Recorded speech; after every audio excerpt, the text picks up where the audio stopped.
Shelli Pelly. I'm your Focus Confidential. Welcome to my kitchen in Solana Beach, California.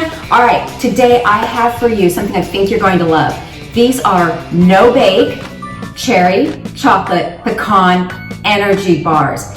Easy to make. You keep them in the fridge, keep them on hand for easy grab-and-go snacks. And especially as we're getting around the holidays, I think these will be great just to have so that we don't snack on things that maybe we shouldn't.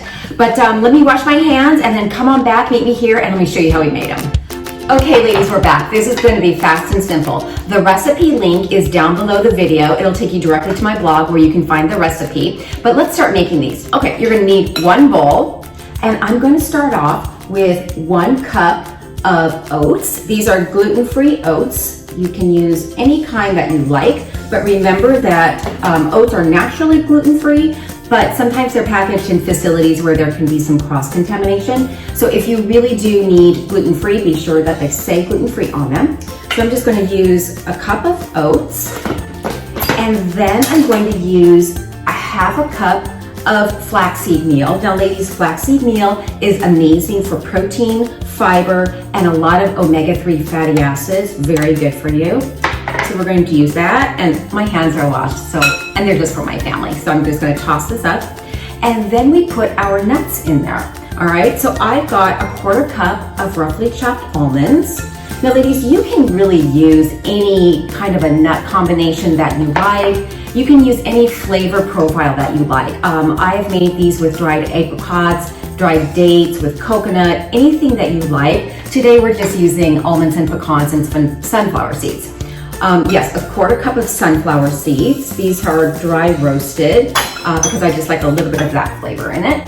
And then these are pecans that I've roughly chopped. Now my dad is from Louisiana, so he's a Ragin' Cajun, but he would say he's a coon ass.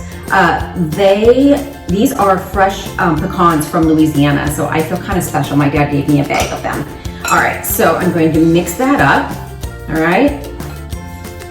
Oh, and a touch of salt too, because everything needs to have a little bit of salt. A little bit of salt makes the flavors in any food come out a bit more. All right, so I'm just going to give that a quick toss, and then I'm going to set it aside, and we're going to make the binder for it, okay? Okay, so here's the binder.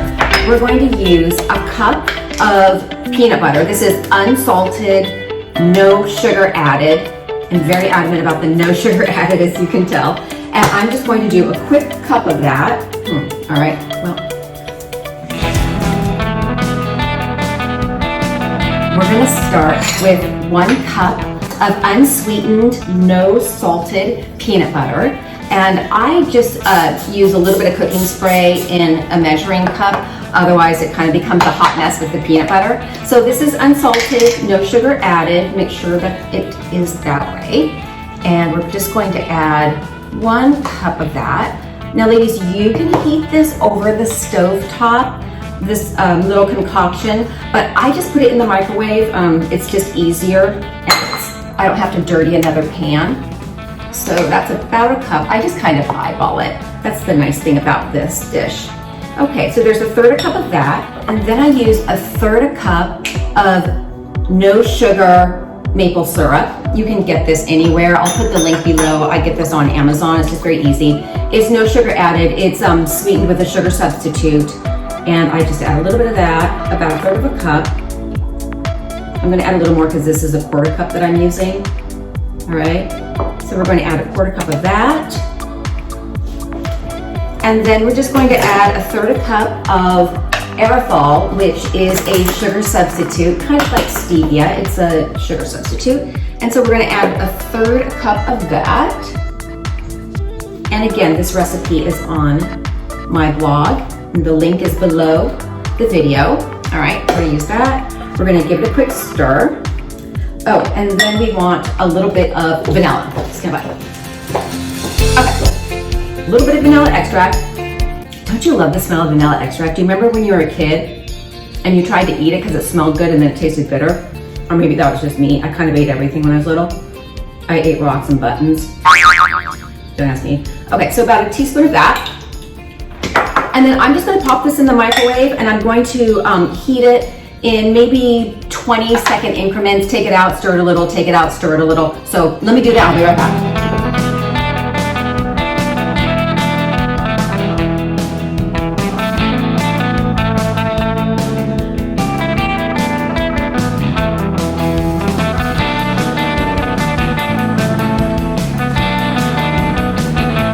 Okay, ladies, I microwaved this for 3 increments of 20 seconds each because you want it to be nice and loose because you're going to have to run it through the oat and nut mixture, and obviously you want to be able to stir it. Okay, so we've got the oat and nut mixture here, and I want to add in my dried cherries. I should have done that before. But ladies, these are just unsweetened dried cherries. And again, you can use any flavor profile that you like. You can use any dried fruit, any nut combination. I just cut these dried cherries in half because I like kind of a nice bite of the dried cherries. These are slightly tart, but it gives it a nice chewiness to it and a little tart to kind of counterbalance. And then you're probably wondering where the chocolate comes in. That's at the end, and I'm going to show you what we did. All right, so I'll give that a good mix. Okay, and now I just add in my peanut butter and vanilla mixture. Okay, and I'm going to give this a good stir. Now, before I started this, I sprayed and lined a little baking dish with parchment paper, and you're going to want to use parchment paper in the bottom so that you can take the nut bars out. Otherwise, well, it's going to be a hot mess. Okay? So I did that, and I'm just going to give this a good stir until everything is bound. Okay, I'm going to use my hands because that's what I would do if I wasn't filming. This is just for my family, so I'm going to use my hands.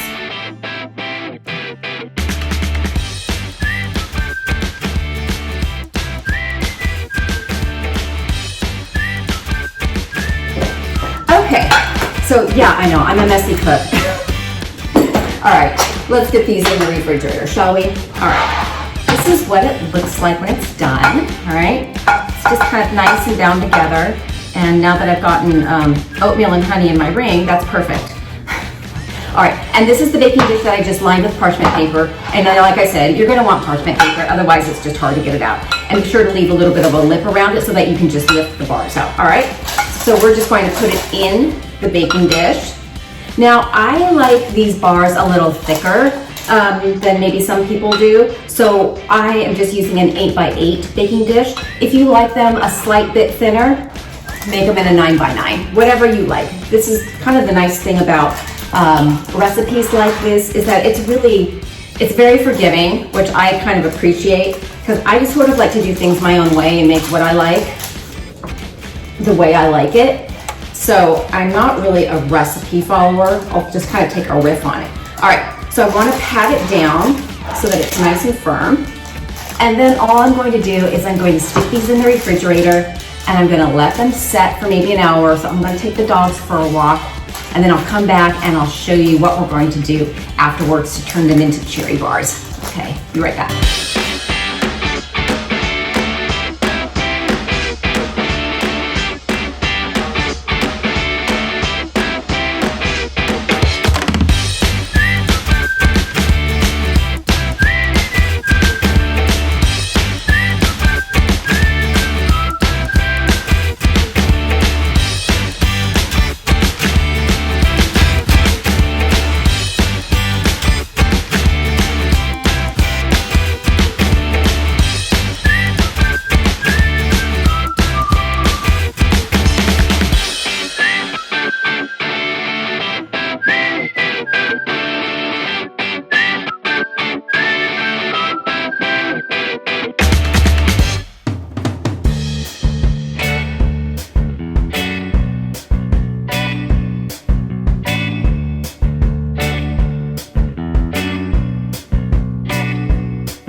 ladies, and we are back. So you saw that I just ran the chocolate over the top of these, and then I put it in the freezer for about another half hour just so that it would harden a little bit quicker.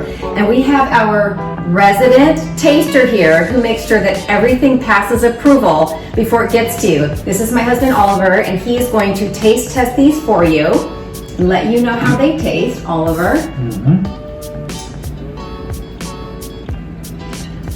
Whoop.